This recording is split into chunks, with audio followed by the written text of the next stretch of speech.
You can experience this during a trip, and this changes everything. Some people are coming and saying, if this is not working, I'm killing myself. Yeah, we have suicidal people coming. And then afterwards, they're like, wow, this was the most mystical experience of my life, and how could I not love myself? How could I not see myself? I was so blind.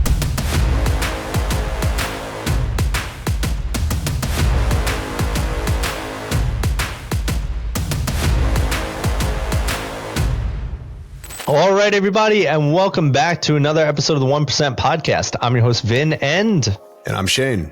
And today we are joined by our new friend, Pia Isabel. Welcome to the show. Thank you. Thanks for having me. Of course. I almost came to New York. We almost met each other in person. But it was too difficult to bring us all together, unfortunately. Yeah, well, we'll get you here one day. Don't worry about that one. I'm excited for that day to come. Yeah, it's a terrible time of year, anyways. So don't worry. I mean, in New York, it's going to be super cold. What is it, like 10 degrees over there? It's 50 degrees right now, man. What are you talking about? 50? Okay, well, it's what 50 was it and sunny. Week? But it's last a beautiful week day. It was about 10 degrees.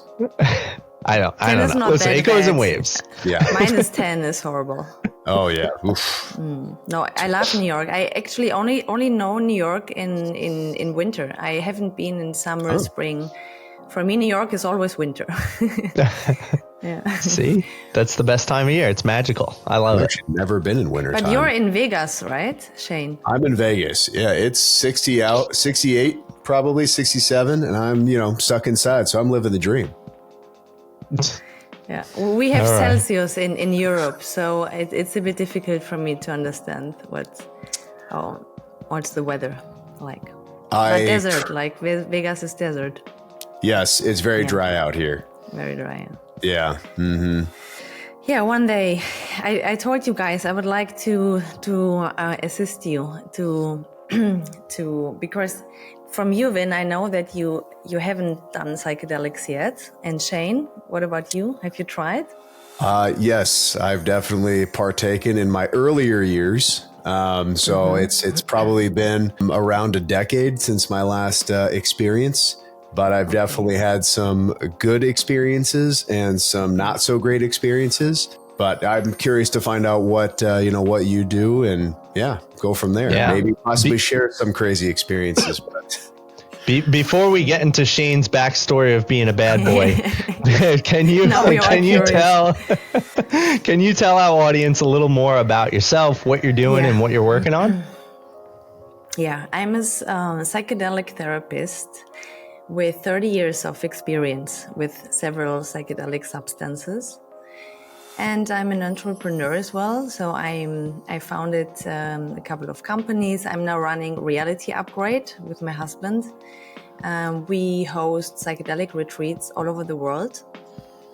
And the next upcoming event, unfortunately a bit too late for the audience now, is in March with Richard Branson. We are collaborating with him on his magnificent island, Necker Island. I'm very excited about that. And I combine spirituality. My approach is very multi-therapeutical. I opened a retreat center in south of France, a spiritual holistic retreat center. I studied business psychology. So we are combining the business world and the spiritual and coaching world and supporting it strongly with psychedelics. Why did you choose to go this route? And I feel like it's a prime time to do it too, because there's so much newer and better research coming out on psychedelics, but you were in it before the research, right? So what inspired you to go this way? Well, I had to wait until the legal situation in the world changed for the better, because only a few years ago, I would say, like mainly the last 2 years, I can really see that we are in a psychedelic renaissance, and that more and more countries are adjusting their laws pro psychedelics. And right now, 220 universities are researching about psychedelics. So it's definitely the time. But to be honest, I waited for it decades because I started with 14. So and my father is psychologist. I was always in this, I always knew I'm going to work with people. And then I founded my center, and for me, it was so hard not to be able to work. I mean, secretly, I did, obviously, but I couldn't promote it on a for a larger audience. So yeah, and then when it became more possible, then I moved directly to Mexico because there you can work quite freely with everything. And then I started giving retreats there. Just so we're on the same page, as far as psychedelics, we are talking about specifically mushrooms, right? Or are you actually talking about something chemical, something pure? Let's start with that. Mm-hmm. Yeah. We're talking about LSD, psilocybin, which is the ingredient of the mushroom, MDMA, Ayahuasca, San Pedro, peyote, Salvia divinorum, and a few modern drugs like Moxie, for example, which are not so known, but we work with them as well. Yeah, because they're some more positive aspects compared to MDMA. It's almost like MDMA, but so some compounds are artificial, are synthetic, and some are natural.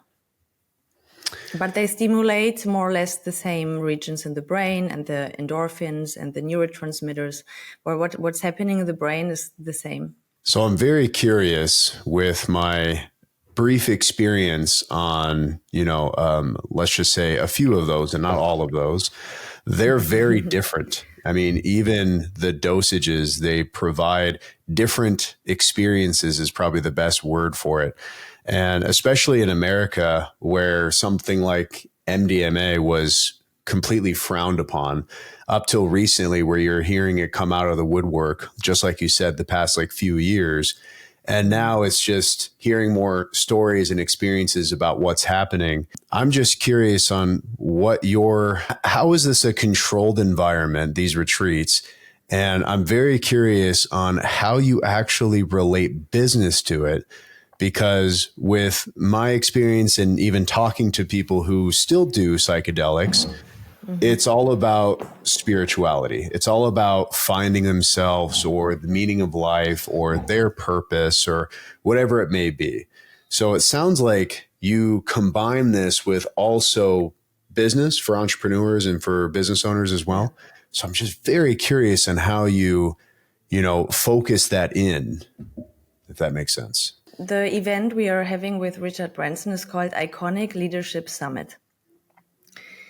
And so psychedelics are interesting for business people if they want to become if they want to have this shift from a normal businessman to an icon, if they want to become super successful. The success of Silicon Valley, of the companies there we all know, is partly based on psychedelics. I believe strongly that if you are aligned with the laws of nature, or more precisely with the Hermetic laws, then you have access to the unlimited abundance of this universe. And then you are so in tune with the principles, like the principle of mentalism, of vibration, of rhythm, of gender, of correspondence, of, these are the principles we are embedded in. And you have to serve with them. If you're against them, if there is resistance towards them, you can't live your full potential, and then you can't get full support from the universe. So I'm definitely following to a degree. It's tough because it's been so long since I've I've actually had experiences with this and being very open-minded and being very free. And I understand to that degree, but are you talking about unlimited potential and strictly like my business? If I'm in employment, right, for virtual assistants, So if I did this and I opened my mind, would this give my mind to, I guess I'm just trying to get to like specifics. Is it to like more how would this go? creativity, for example, like you definitely become more creative, because during a psychedelic experience, you are flooded with information in the terabyte range. Right. Yeah. And your endorphin level rises. And these two phenomena enables you definitely to think and to understand systemically better. And the amount of information is sometimes overwhelming. Yeah. Then for me, the USP, and this also, I guess, answers your question. The USP of psychedelics for me is the reprogrammation of the brain. Yeah, because new neural processes are formed, and brain regions that were not in contact with each other before, they connect. And this ensures increased connectivity. And this ensures more openness, more creative thinking, more intuitive thinking. And this gives us a greater scope for action. You know, this is how it's all connected. I want to take things on the flip side of approach for people who have never done it, who have hesitancies. What do you say for people like that? Like if you told me this, all of these pros and, being more creative and having an open mind and being one with nature and more opportunity for life and business and spirituality and being with oneself, these are all pros, but is there cons? Which there definitely is. There's taking too much. There's rewiring in a negative aspect. What do you say for people who have never done it? With people who have a psychotic past, we can't work. Okay. And people with strong heart issues, for them, we can't use all of the substances. Some substances work. New studies came out that you can even combine antidepressants with psychedelics. This wasn't sure for a while. Interesting. But that's very interesting. So I see it this way. There are four kind of actions people usually use, or no, four origins of actions. Sorry for English. Four origins of actions. It's self-hate, self-love, survival strategies, or the joy, the pleasure of learning and developing. And for all of the four kind of actions or people, psychedelics are useful. If you live out of survival strategies, you can become free of them. If you are behaving out of self-hate, you can change it to self-love. And if you want to develop and progress more, you can do this as well. So for me, psychedelics are for everyone. I would recommend really for every person to do one trip a year, minimum. And you can't get addicted because they don't connect to these receptors, the dopamine receptors. Yeah, we're talking about the serotonin system. This is a completely different system in the brain. And you can't you can't get addictive because it's too overwhelming. I mean, your perception changes so much. I also wouldn't recommend people to take it in a party environment, always too much people, Like this is really something sacred and very intimate. Luckily, it's the less re-traumatizing method, like therapeutical method with exist, because there is an effect which is called helioscope effect, and it puts a filter between you and your trauma. But if you're in a very overwhelming environment, then it's difficult, so then it can completely overwhelm you. So the set and the mindset is super, super important, and that's why we do it in a very controlled setting, and we prepare people. So there are some companies or some competitors, the people are coming, or with ayahuasca, we see it very often, that the first day they come, they take the substance. This is for me absolutely not responsible, so we prepare the people with different techniques, with multi-therapeutic approaches until their mindset is ready. And also we try through holotropic breathing to get out, to release the strongest trauma emotion. And then we do the psychedelics.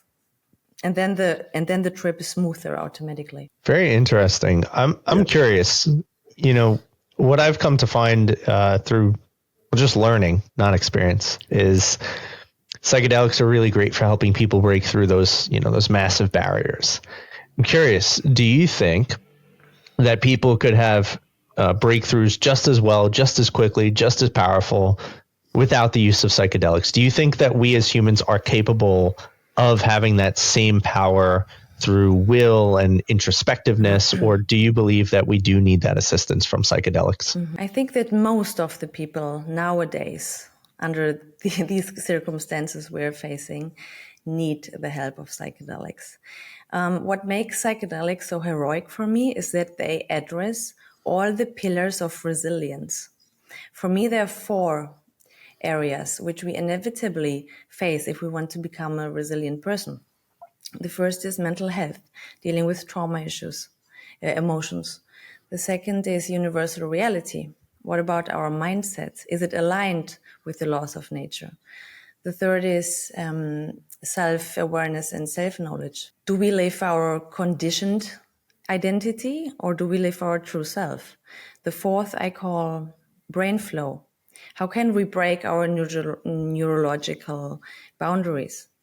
And what makes it so complex is that all the 4 areas, all the 4 crosses we are dealing with are closely intertwined as well. So only the trauma emotion, for example, is influencing all the others. So conventional therapy methods, we know, usually work on just one at a time. But psychedelics, impressively, are able to touch all of them simultaneously just in one session. And we often hear, I haven't achieved what happened today. I didn't achieve this, what happened today in 20 years of psychotherapy or spiritual coaching or personality development. But really, most of the people, they never come back. They do one retreat and they start their life completely, That's awesome. And, it's interesting because what I know about, and this is what it sounds like, because what I know about the brain is that the brain and why psychotherapy tends to fail a lot of people is because the brain is, or at least traditional psychotherapy is really focused on the brain's consciousness, right? And change doesn't happen in the conscious mind, it happens in the subconscious.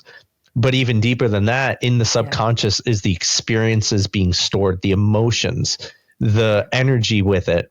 And so as I hear you talk and I hear you break it down, what it really sounds like is it bypasses your conscious mind. It goes to the deepest subconscious levels and shifts the emotional experience, thus allowing you to bypass the years of going through the consciousness, the awareness, the subconsciousness into the experiential, because that is the process, right? But you're saying it just collapses it and boom, like you're good to go. One, can you validate that? And then 2, what's one of maybe the most intense or memorable experiences you've had in your time of helping someone overcome something they were deeply stuck with, if you're able to share that? Well, what always impresses me very much is that people can remember traumatic experiences from their time as a baby, or even in the womb of the mother. So many people are coming to us and they're saying, I don't know why I'm unhappy. I don't know why I'm depressed. I don't know why I can't enjoy life. I don't know why there's so many boundaries. I don't know why I'm anxious. And then with the help of psychedelics, they can finally see it and feel it, and they can touch the initial trauma emotion. And this one has to be released, because if not, then secondary trauma emotions are building up. Like for instance, anger is your primal trauma emotion, and then instead of living the anger, you become a sadist or a passive aggressive person, you know. So so they can go back to the core of it, and they get the pictures, and they get the feelings, the emotions. And what we always witness is that just the fact that it comes into your consciousness is releasing the whole issue, the whole problem, like between 70 and 90%. And it's done, you know, just because you're conscious about it and you can connect to it. And then, you know, okay, this is the past. Then you can deal with it. You can work with it. But I'm if sorry, you don't know, you know. Can I interject here? Because I think what you said really needs to be told in a little bit more detail. It sounds like if I have a very traumatic experience, let's use abuse in whatever type of way as a child. Are you telling me by taking psychedelics and just reliving the moment in a picture form without actually dealing with it or talking about it and being in my subconscious state of mind, that 70 to 90% of the time it's what? It's just, it's dealt with. I never have to think about it again. Is that what you're saying? Yeah, this is what I'm saying. I know it's too good to be true, but and I'm sorry, that's why I interrupted, because I felt like that was very, very something to point out. That is how how do you not have a billion follow-up questions to that? And how do you not want to try it after that too? Is that not mind-boggling to anybody else? That's the craziest thing in an oppressive way that I've ever heard. Like, I mean, Vin, as you, for somebody who is, you know, a therapist, a mind coach, a business coach, like, how do you feel about something like that? I mean, I think it's interesting. That's why Pia's here on the show. I apologize for interrupting there, Pia. I know you were on a roll. I just thought that was unbelievable, and I really had to stop and hear that. So I apologize for interrupting you. No. And you know why it's so much more effective than other trauma resolution methods? I see 3 key points here. The psychedelic substance reduces or dissolves the ego during the session by turning off the default mode network. It also turns off the shame and the helioscope effect I mentioned earlier. This effect against re-traumatization kicks in. And these 3 aspects are making the huge difference, you know. And at the same time, the loads of informations from the universe which are coming in, so that you can actually feel that everything is connected. You can, because so many people in the spiritual field, they're talking about love and light and everything is connected and let's love each other, blah, blah, blah. But they can't really feel it, or they're talking about universal laws. Yeah, but our mindset and the abundance, and they have to feel it, and my belief systems, but they can't get to the core of it, you know, because they never felt it. And I'm so lucky. In my early 20s, I told Vin earlier, I had a very intense enlightenment or awakening period in my life experience. It lasted 4 months, or almost 4 months. And it was the result out of a post-traumatic stress syndrome. I was so much in fear that an emergency system kicked in. So I couldn't sleep for 4 or 5 days. And then slowly, I was sliding into a new reality, and I would call it the true reality. And I wasn't psychotic. I wasn't crazy. I lived a normal life for 4 months. I even went to the psychologist because I was young. So I explained to him what's going to happen.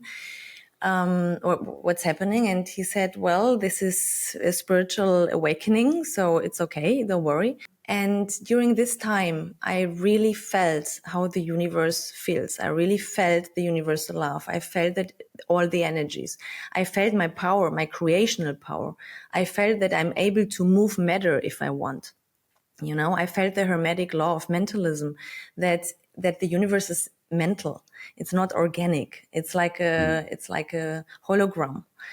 And if this makes a huge difference, so this gave me so much resilience that whatever happened afterwards, you know, like difficult times, hardship, I was connected to the universe. So I had the basic trust, and I knew I have to serve the universe. I don't have to serve people. I have to be in alignment here. And this is what I want to provide people, because then I was like, okay, I have to, this is my mission now. I have to tell people what I experience and how the universe really works.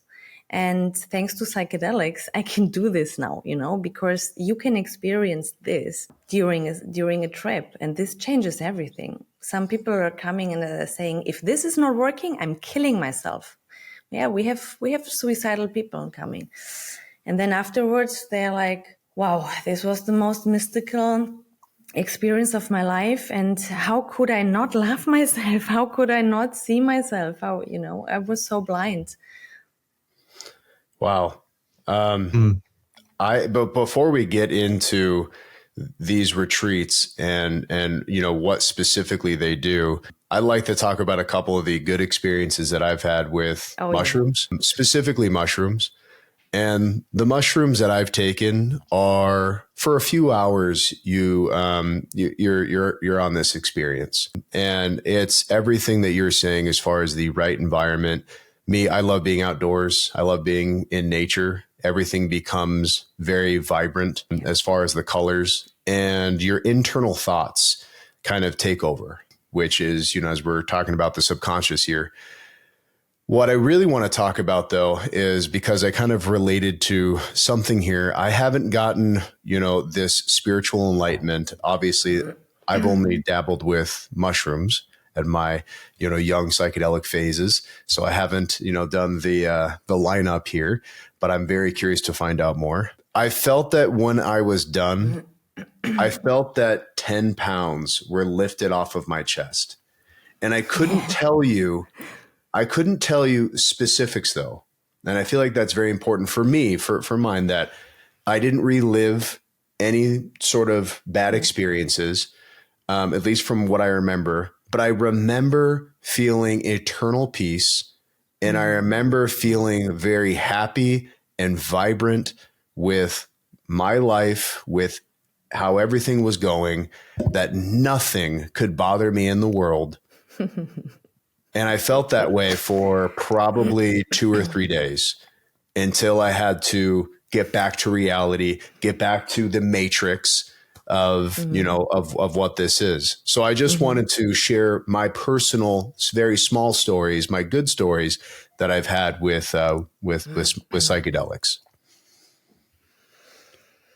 Yeah. So the integration is, you said for a couple of days. So if you want to have this feeling for longer, then you should do integration. And we have a multi-therapeutic team. We have so many different experts. And then with them, you can have follow-up coachings based exactly on your issue. Because why did you fall out of it? You know? To some people, it's not happening. So there are some beliefs inside of you which can be adjusted to the universal reality, and then you have the eternal peace forever. Is that strictly from other psychedelics? Because I know MDMA is a very short drug, right? It's 10 to 15 to 20 minutes, but it lasts, right? From what I hear, it feels like a lifetime that has passed. And the stories that I've heard, which I sound crazy that I'm saying these out loud, but these are personal friends, they're outer body experiences. Anyways, But they last longer, huh? Not 20 minutes. So a normal dose of MDMA lasts around 5 to 8 hours. Like 5 hours strongly, and then you're in the afterglow. Okay. For a while. Then it probably wasn't that then. I thought it was, is MDMA Ketamine. where you Ketamine, fall maybe, asleep? you know. No, yeah, this is ketamine. And then you have definitely out of body experiences. Yeah. Interesting. So the dosage that, is this subscribed to each individual? Is there an actual like form that is filled out and everything is like on these retreats? And then it's like, this is what we're going through. This is, everybody's going to be different. We dosage very, how do you say? We dosage very individually. Yeah, very individually. We observe the people before. We see them dancing, we see them breathing, we see them talking. We have coachings, we have meditations before. We have so much before they actually take the substance. And we listen to the stories and we observe the body language. And then we know if we have to start with 1,000 microgram LSD or with 150. So there's a huge difference. Yeah. And the more resistance, the more people are able to control, the more substance we need in order to break everything through.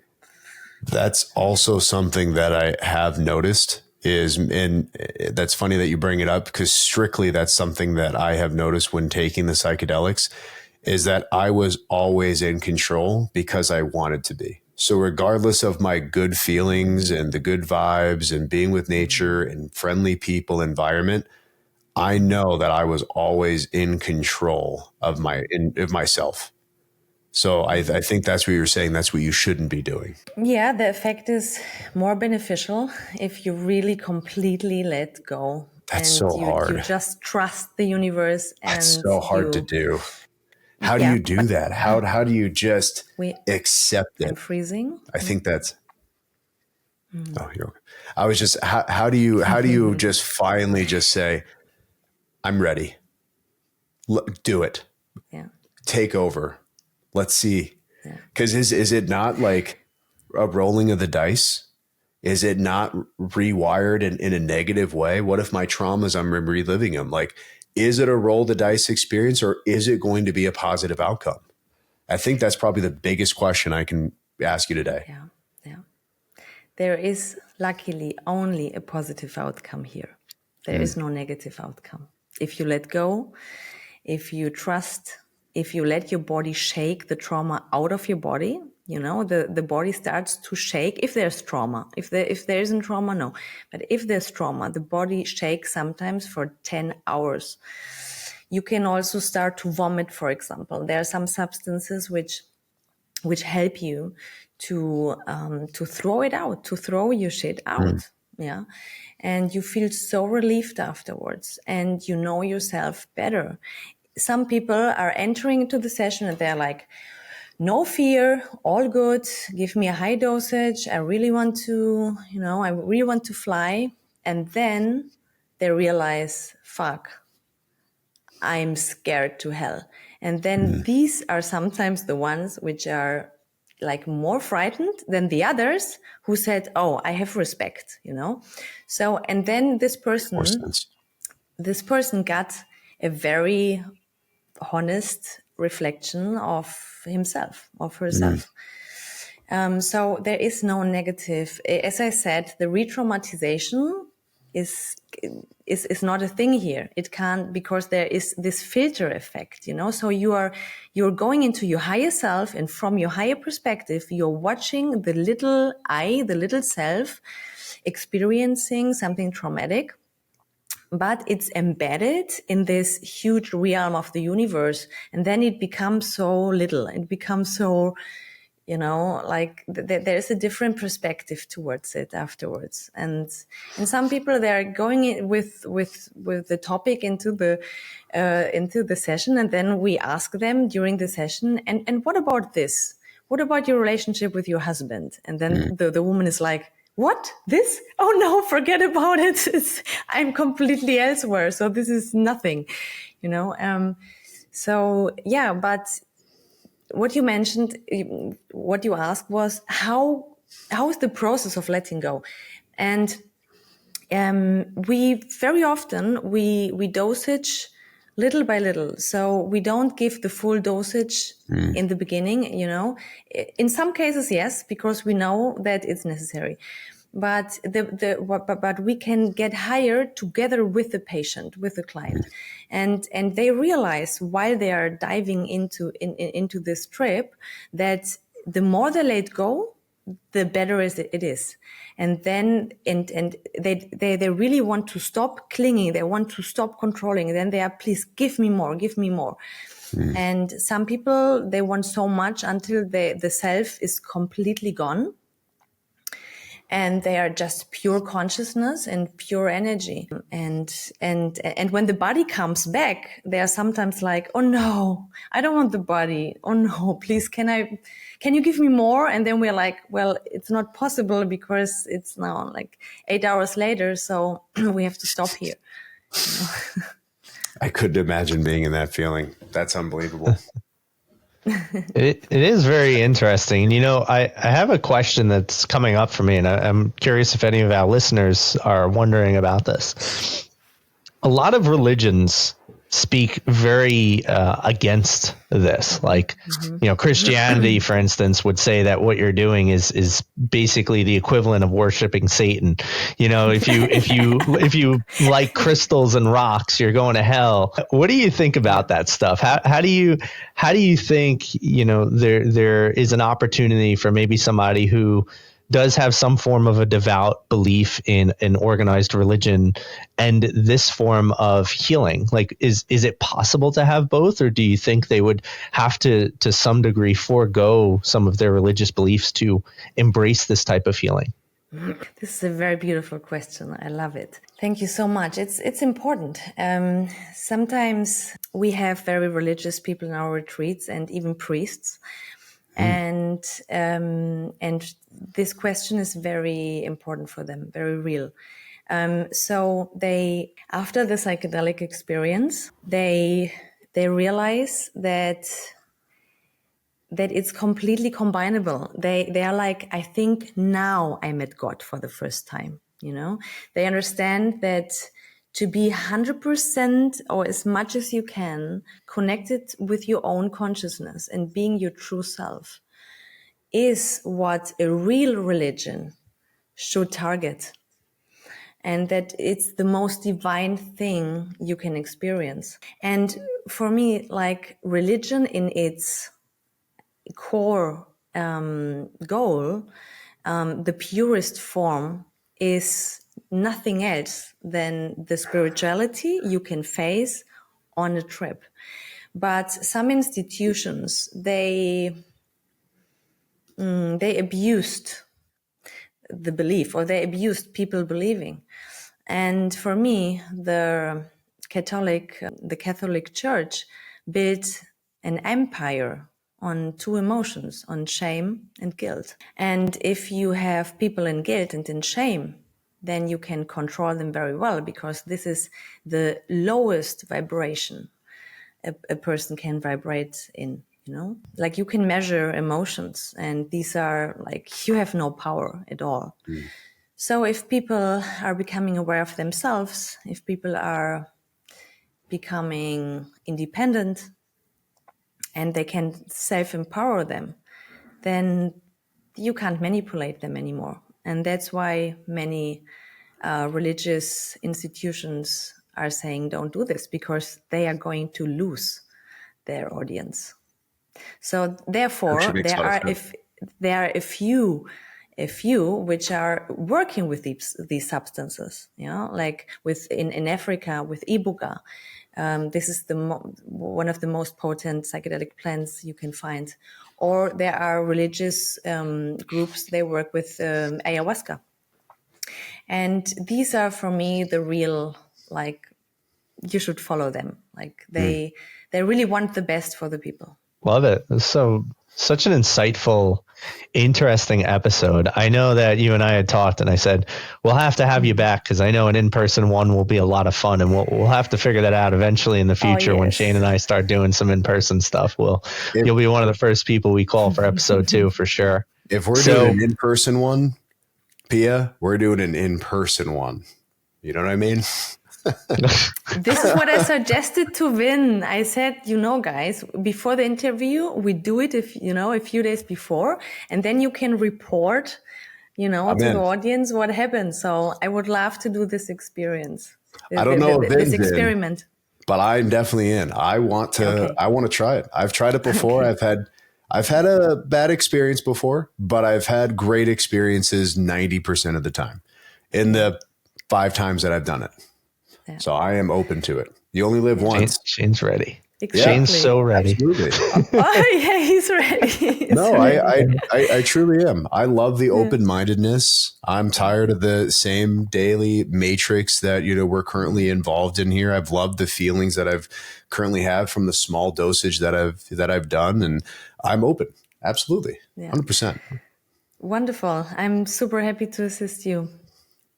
Love it. All right. Well, so we need to convince Vin. You have to convince Vin. I'll do my best. That's your work now. That's your task. Well, he's Italian, so we just put some on his pizza, on his chicken cutlets, and we'll be good to go. Sure, we have a little chicken vodka pie. But guys, listen, as much fun as you two are having, and myself included, we are coming close to the end. So I got 2 last questions for you. And they would be, this one is, as you know, our show is called the 1% Podcast, but not because of the fact that we believe you have to be a billionaire to be a 1%er. The thought is that you can be a 1%er as long as you are trying to achieve greatly. If you are pushing harder or faster or further in a field or something that really truly matters to you in this world. So the question to you is this: what does it mean for you to live a 1% life? So before I die, I would like to say that I was a good mother, because I'm a mother, and for me this is the biggest responsibility life gave to me. So I want to do it good. For myself, due to the fact that I experienced the universal love and sexual power and ecstasy in such a great magnitude, extent, obviously I would like to come closer to what I experienced there and to feel it more often in my body, and to be, I would say this was like a flow, 100%. There was just a continuum of flow. And this is the nicest state we can be in. So I'm trying to figuring out what is blocking me from flow. And I don't live many compromises. I would say I'm a person, I only accept that my body feels good. So whatever I notice what makes my body feel bad, I remove it, or I see it as an obstacle to work on it. So I'm not running away, but what is toxic, and so I think the biggest task in my life, or the biggest challenge for everyone, is to find the right distance to yourself, because yourself, your imagined identity, is what is blocking you from receiving the amazing gifts from the universe. So if you take yourself too important, and if you take things personal, and if you are too vain, and too much in the ego, then ultimately you are suffering, or you are not living the full potential of life. So I think this is what I really want to achieve, to not take myself so important. I love it. Very beautifully said, and I'm sure nobody expected anything different from you after hearing this episode. And the last question we got for you And by the way, stick around for a little bit after the episode.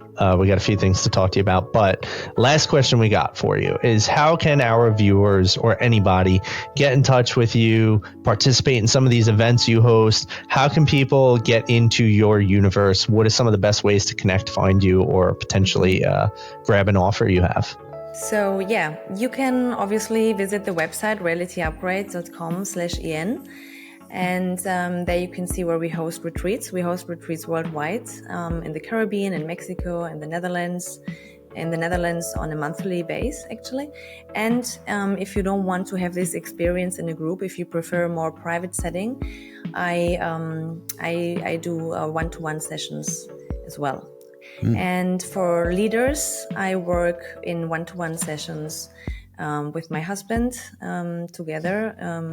If it goes into the iconic leadership direction, then we do them together. Awesome. Well, thanks so much for coming on today, sharing your insights, spending this time with us. We deeply appreciate it.